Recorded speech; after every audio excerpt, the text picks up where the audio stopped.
네, 다음은 김호광 게임허브 대표님께서 강연해 주시겠습니다. 박수로 맞이해 주시죠.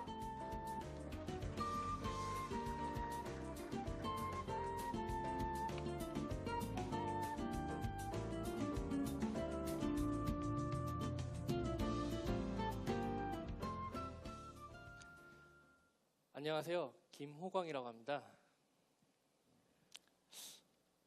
오늘은 큰 화두가 되고 있죠. ICO가 무엇인지, 블록체인 기반의 산업이 무엇인지에 대해서 이야기 드리려고 합니다. 많은 분께서는 이 ICO라는 단어가 굉장히 궁금하실 텐데요. 이 단어는 굉장히 간단합니다. 한마디로 요약하면 주식회사가 주식을 증권거래소에 상장하는 것과 동일한 절차입니다. 즉 IPO와 동일한 절차를 가지고 있습니다. 많은 ICO가 진행됐는데 가장 유명한 것이 이더리움입니다. 지금 이 붐이 얼마나 불었냐면은 2017년에 거의 15억 달러 이상이 ICO에 투자가 됐고 그 다음에 성공적으로 런칭이 됐습니다. 89개의 코인이 만들어졌습니다. 붐이죠. 구글링을 하시면 ICO라고 구글링 하시면 많은 사이트를 보실 수 있는데요. 그 차이점을 몇 가지 설명드리겠습니다. ICO와 IPO를 구분하면 가장 좋겠죠. 첫 번째, 블록체인 기반의 기술이기 때문에 ICO는 특별합니다. 왜냐? 거래 내역이 중앙집권 DB가 있는 게 아니라 개인 간 에코시스템 참여자가 다 갖고 있습니다. 그리고 리스크 요소입니다. 표준화된 절차가 없기 때문에 규제가 없습니다. 이제 규제가 시작되고 있습니다. 또 한 가지, 모집 방법이 좀 독특합니다. 다른 가상화폐로 받습니다. 내가 코인을 만드는데 비트코인을 받거나 이더리움 받거나 리플로 받거나 차이점이 있습니다. 이런 차이점이 있는데 이 ICO가 필요한 이유는 무엇인가 고민을 많이 하실 거예요. 어디서 ICO 한 코인을 볼 수 있느냐? 앞에서 보신 코인원 대표님이 ICO 이런 코인을 거래하는 거래소 역할을 하고 계십니다. 시장을 움직이고 계시는 회사죠. 아주 좋은 회사죠. 립서비스 아닙니다. 예.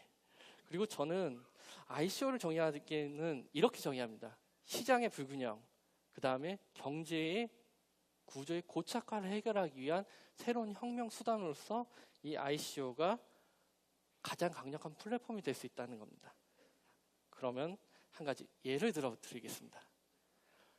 일생 동안 한국인들이 가장 고민하는 게 뭐냐면 집을 사는 겁니다. 아파트. 가장 표준화된 플랫폼입니다. 한국의 아파트는. 그런데 10억입니다.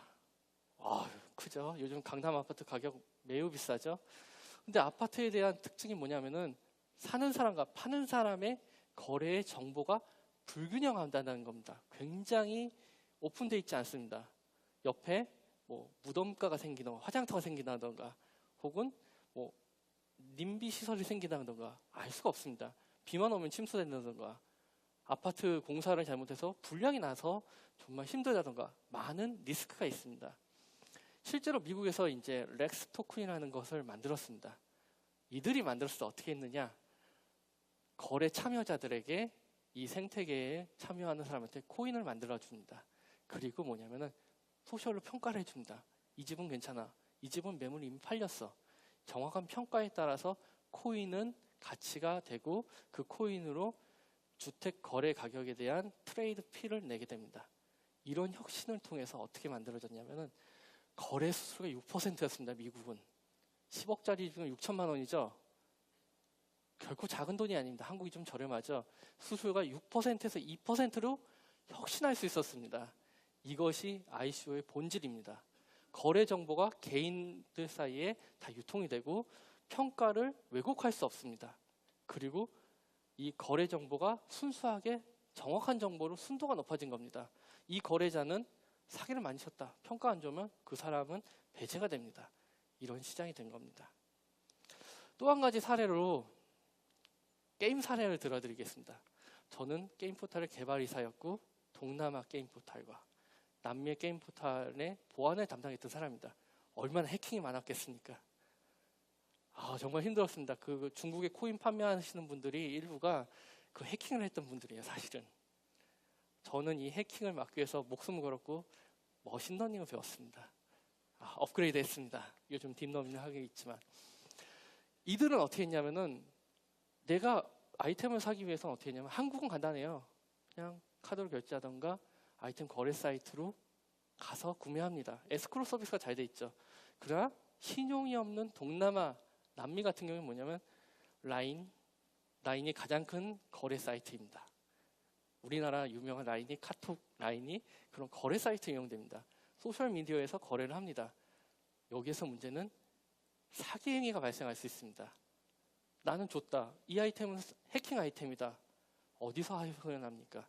이런 것을 개선하기 위해서 이들은 블록체인 기반의 분산 원장, 거래 내용을 확인할 수 있는 시스템을 만든 것입니다. 한마디로 주택시장과 게임시장에서 거래자들 사이의 정보 불균형을 해결하고 이런 것을 레몬마켓이라고 합니다. 이런 전형적인 레몬마켓을 타파하는 혁명을 이루고 있습니다. 제가 하려는 사례는 좀 부끄럽지만 짧게 얘기 드리겠습니다. 이 얘기를 드리기에는 좀 무서운 얘기일 수도 있습니다. 구글 플레이, 애플 앱스토어의 수수료는 30%입니다. 지금까지 변동이 없습니다. 100만 원 벌면 30만 원이 수수료입니다. 큰 돈이죠. 거기에선 오케이입니다. 심지어 중국의 스토어는 앱스토어는 50%까지 수수료를 뗍니다. 50만 위안 미치면 무엇을 하느냐? 1년에 한 번 돈 줍니다. 내가 만들어 놓고 내 돈을 받는 데까지 1년 걸립니다. 굉장히 오래 걸리죠. 불균형한 시장인데 독과점 플랫폼 때문에 결국 이 플랫폼 홀더가 사업자들이 결국 여러분들한테 모든 사람한테 돈을 나눠주지 않습니다.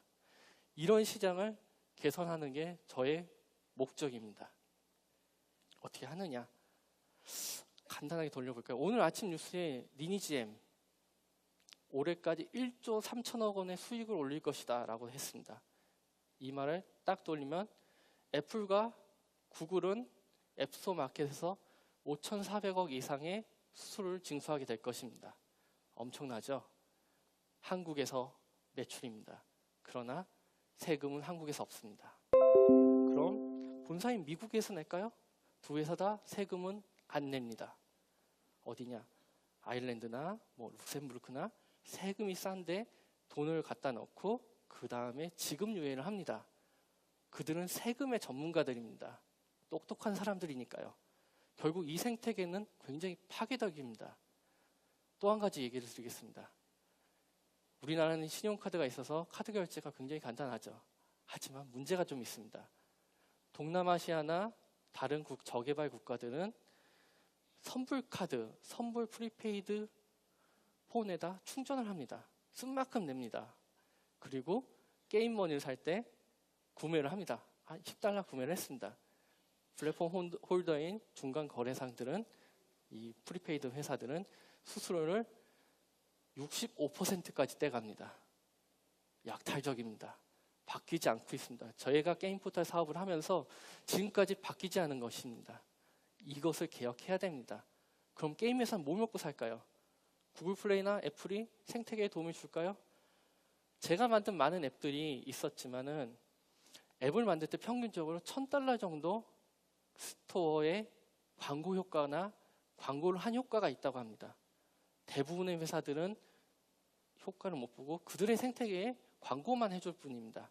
지금 우리나라에서 가장 유명한 모델들이 누구나 인기 배우가 누군지 알 수 있습니다. 구글에서 나오는 게임 광고, 그 다음에 앱스토어에 나오는 게임 광고의 주인공들을 보면 알 수가 있습니다. 가장 핫한 분들이 광고를 하고 있습니다. 그럼 대다수 소수의 개발자들은 먹고 살기 힘듭니다. 게임 접습니다, 그냥. 이런 불균형함을 저는 해소하고 싶은 게 목적입니다. 그래서 광고를 어떻게 하느냐를 고민했습니다. 그래서 1인 미디어인 왕홍, 인플루언서, MCN 마케팅을 하자 했는데 그들 역시 황당하더군요. 아프리카 TV는 수수료가 40%. 그 다음에 중국의 라이브 방송 수수료가 한 70%까지 되더라고요. $1,000 미치면 돈도 안 줍니다.